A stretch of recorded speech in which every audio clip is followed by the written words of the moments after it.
ரேஷ்மாக்கும் தீபாக்கும் set ஆகாது. ஆனால் இப்போ எல்லாரும் சேர்ந்து வேலை செய்கிறாங்க. ரேஷ்மாவும் தீபாவும் நல்லா பேசுகிறாங்க. இதுலேயே தெரியல தீபா அவங்கள ஒட்ட பார்க்குறானே. நான் சொல்கிறதெல்லாம் இன்னும் கொஞ்ச நாள் கண்டிப்பாக நடக்கும்ப்பா. ஆனால் அதெல்லாம் என்னால் பார்த்துட்டு சும்மா இருக்க முடியாது. நான் அம்மா கூட போகிறேன். தேமா ஓகே ரிலாக்ஸ் கம் டவுன்.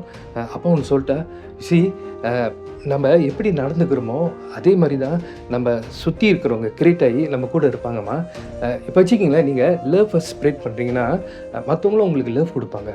இதே நீங்கள் ஹேட்டை ஸ்ப்ரெட் பண்ணி பாருங்களேன், மற்றவங்க உங்களை விட்டுட்டு போயிடுவாங்க.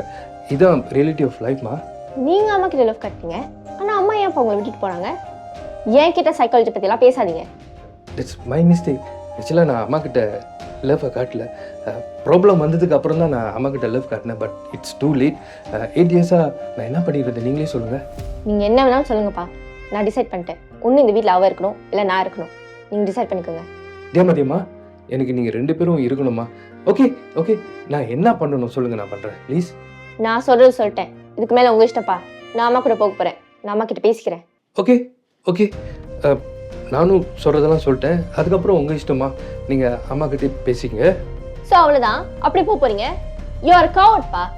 நியாயத்துக்கு ஸ்டாண்ட் பண்ண மாட்டீங்க, எதுக்குமே ஃபைட் பண்ண மாட்டீங்க. போங்கப்பா.